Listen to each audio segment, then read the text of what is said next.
நீங்கள் பார்த்துக் கொண்டிருப்பது 24 நியூஸ் தமிழ். முடுவார்பட்டியில் இம்மானுவேல் சேகரன் குரு பூஜை விழா.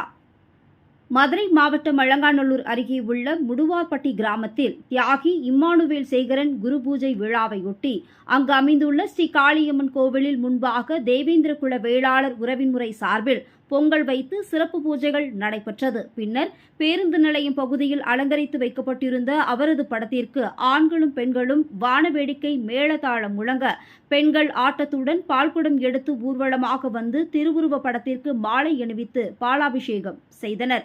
முன்னதாக சமுதாய கொடி ஏற்றி வைத்தனர். இவ்விழா ஏற்பாடுகளை முடுவார்பட்டி தேவேந்திர குல வேளாளர் உறவின்முறை சங்க நிர்வாகிகள் செய்திருந்தனர். பாதுகாப்பு ஏற்பாடுகளை பாலமேடு போலீசார் செய்திருந்தனர். அஞ்சாத சிங்கமடா மல்லகுல